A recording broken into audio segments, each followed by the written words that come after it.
আসসালামু আলাইকুম। আজকে আমি আরেকটি সিআরটি টিভি টেলিভিশন নিয়ে চলে এসেছি। আর এই ভিডিওতে দেখাবো যে সিআরটি টেলিভিশনের অধিকাংশ সময় পাওয়ার সাপ্লাইয়ের সমস্যা থাকে, যে কারণে অনেক সময় পাওয়ার সাপ্লাই রিপেয়ার করা যায় না। এটা হচ্ছে পাওয়ার সাপ্লাই সিআরটি টেলিভিশনের, যেটা আউটপুটে ভোল্টেজ দিতে পারে না।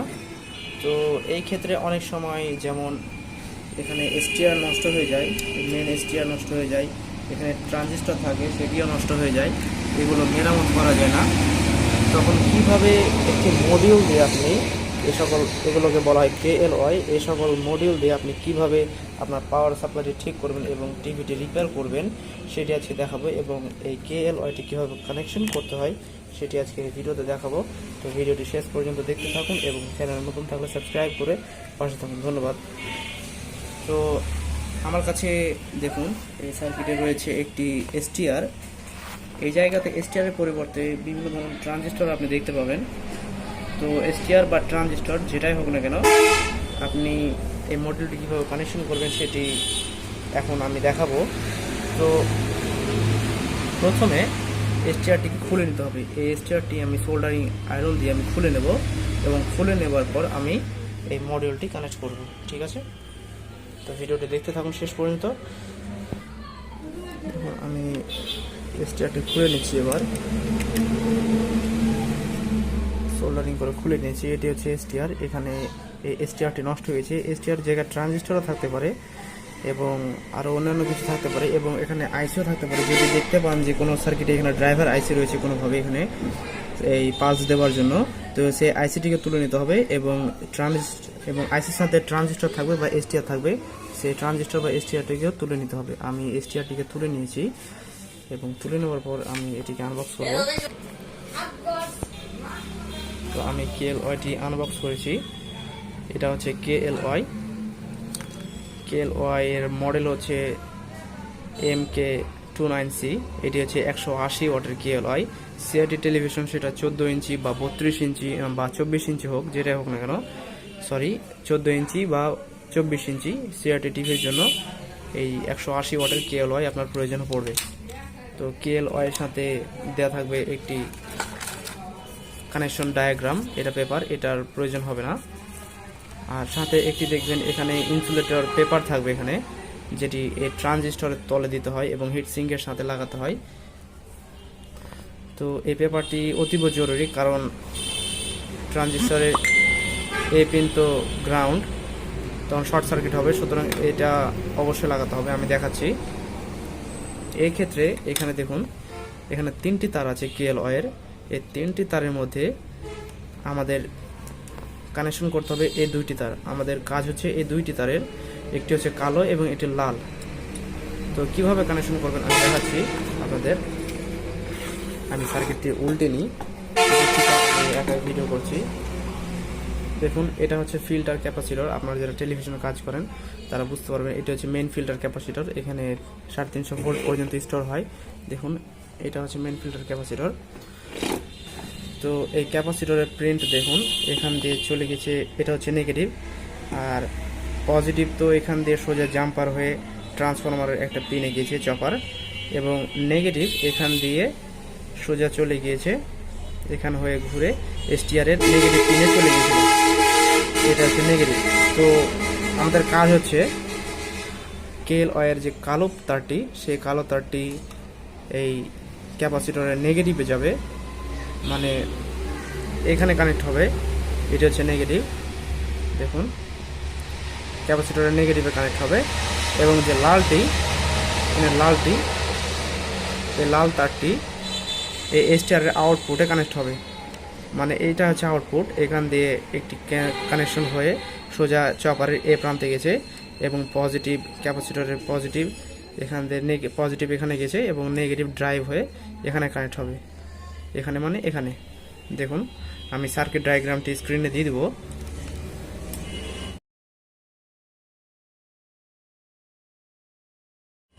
তো নেগেটিভ কানেকশন হবে এখানে কালোটা, আর লালটা হবে এখানে এসটিআর এর আউটপুট। এসটিআর বা ট্রানজিস্টর যেটাই হোক না কেন, একটি আউটপুট পিন পাবেন, সেই আউটপুটে কানেক্ট হয়ে যাবে লালটা। ব্যাস, তাহলে হয়ে গেল।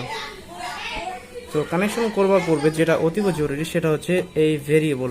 এটা হচ্ছে একটি রেগুলেটর, এখানে ভোল্টেজ রেগুলেট করতে পারবেন। তো KLY এর যে এই ভেরিয়েবল রেজিস্টরটি দিচ্ছেন, এই ভেরিয়েবল রেজিস্টর প্রচণ্ড ইম্পর্টেন্ট। এখানে বুঝতে হবে আপনাদের, যেমন বাম হাত দিয়ে ধরুন এটা খাড়া করে, তাহলে বুঝতে পারবেন। এখানে যে KLYটি দেখতে পাচ্ছেন, এই KLY এর ভেরিয়েবলটি বাম দিকে ঘোরাতে হবে।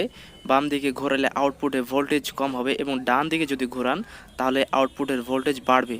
তো এটি লাগানোর পূর্বে অবশ্যই ভেরিয়েবলটি বাম দিকে সম্পূর্ণ ঘুরিয়ে নিতে হবে এবং ভোল্টেজ যত পারবেন লো করে দিতে হবে, যেন সেকেন্ডারি সাইডের আইসি বা কোনো সার্কিটের ক্ষতি না হয়। সেই জন্য এটি লাগানোর পূর্বে অবশ্যই এটিকে বাম দিকে এইভাবে বাম দিকে ঘুরিয়ে রাখতে হবে, সম্পূর্ণ বাম দিকে ঘুরিয়ে রাখতে হবে, তাহলে আউটপুট ভোল্টেজ কমে থাকবে এবং সেকেন্ডারি সাইডের আউটপুটে বা আইসি বা কোনো সার্কিটের কোনো ক্ষতি হবে না। এটা কখনোই ডান দিকে ঘুরিয়ে রাখবেন না, এটি বাম দিকে ঘুরিয়ে রাখবেন, যেভাবে আমি এই ভিডিওতে দেখালাম। তো আমি কানেকশন করে দিয়েছি এই মডিউলটিকে। দেখুন, যেই কালো তারটি দেখতে পাচ্ছেন এটি সোজা গ্রাউন্ডে কানেকশন করেছি আমি। এটি হচ্ছে ক্যাপাসিটরের গ্রাউন্ড।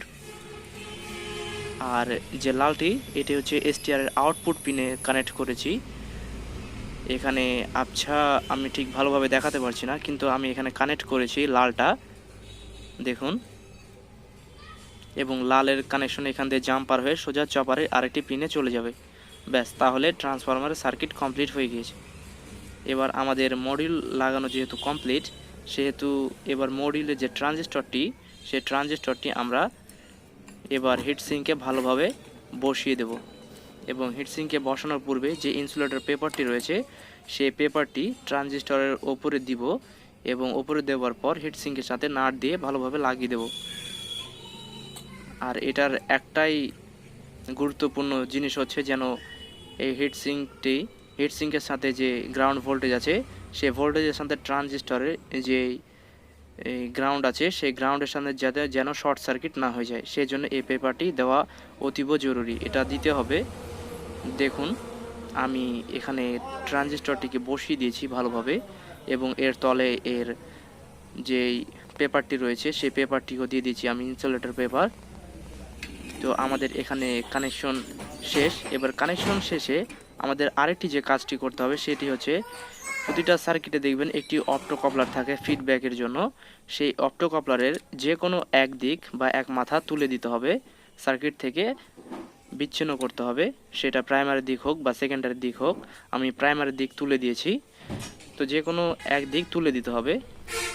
এবার আমাদের কানেকশন যেহেতু কমপ্লিট, এবার লাইন দিয়ে আমরা এর ইএসটি যে সাপ্লাই আছে সেই সাপ্লাই ভোল্টটিকে ঠিক করব। আমরা প্রথমে 110 ভোল্ট চেক করব।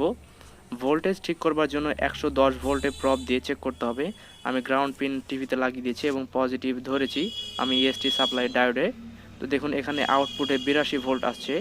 আমাদের যে KLY আছে, KLY এর ভেরিয়েবল কিন্তু সম্পূর্ণ লো করা আছে এবং এখানে সম্পূর্ণ লো ভোল্টেজ হচ্ছে 82 ভোল্ট, যেটি মিটারে দেখতে পাচ্ছেন। এই 82 ভোল্টকে আমরা বাড়িয়ে 110 ভোল্টে নিয়ে যাব, তাহলে ইএসটি সাপ্লাইয়ের জন্য যে 110 ভোল্টের রিকোয়ারমেন্ট আছে সেটি পূরণ হবে। আমরা ইএসটি সাপ্লাই ডায়োডে ধরলাম, এখানে 82 ভোল্ট দেখাচ্ছে। এবার ভেরিয়েবলটি আস্তে আস্তে ডান দিকে ঘোরাবো এবং ডান দিকে একদম স্লো ঘোরাতে হবে, তাহলেই ভোল্টেজটি আস্তে আস্তে বাড়বে, আউটপুটের ভোল্টেজ, এবং সেটিকে 110 ভোল্টে সিলেক্ট করে দেব। তো দেখুন, আমি একটি ছোট টেস্টার নিয়ে আমি এটিকে আস্তে আস্তে ঘোরাচ্ছি এবং বেশি জোরে ঘোরাতে হবে না, একদম আস্তে আস্তে, এবং এটিকে স্লোলি ভোল্টেজ বাড়াতে হবে আর এটিকে 110 ভোল্টে সিলেক্ট করে দিতে হবে, তবেই ইএসটি সাপ্লাইয়ের জন্য এর রিকোয়ারমেন্ট পূরণ হয়ে যাবে। এখানে 100 ভোল্ট প্লাস হয়ে গিয়েছে, আমরা প্রায় 110-এর ভোল্টেজ কাছাকাছিতে চলে এসেছি। ব্যাস, আমরা এখানে রেখে দেবো। 110, 11 বা 12 ভোল্টেজে রাখতে পারেন, লোড পড়লে একটু ড্রপ হবে। ব্যাস, আমাদের 112 ভোল্ট রয়েছে, একটু লোড পড়লে 110 ভোল্টে চলে আসবে। তো আমাদের ইএসটি সাপ্লাইয়ের জন্য ভোল্টেজ আমাদের ঠিক হয়ে গেছে এবং বাকি ডায়োডগুলো যে ভোল্টেজ আছে সেগুলো আমরা চেক করব এখন।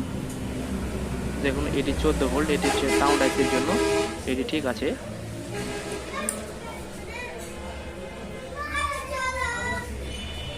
এটি 12 ভোল্ট, প্রায় 13 ভোল্ট আছে, এটিও ঠিক আছে। এটি ভার্টিক্যাল আইসির জন্য 24 ভোল্ট, এটিও ঠিক আছে।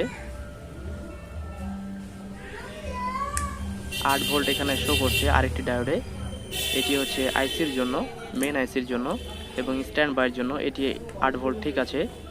তো আমাদের ভোল্টেজ রিকোয়ারমেন্টগুলো সম্পূর্ণ পূরণ হয়ে গিয়েছে। আমরা এবার টিভিটি অন করে এবার টিভিটি দেখব। দেখুন এই টিভিটি চলছে, সম্পূর্ণ ভালোভাবে চলছে। তো আশা করি ভিডিওটি ভালো লেগেছে এবং কিছু শিখতে পেরেছেন। এরকম ভিডিও আরও পেতে চাইলে আমাদের চ্যানেলের সাথে থাকুন। ধন্যবাদ।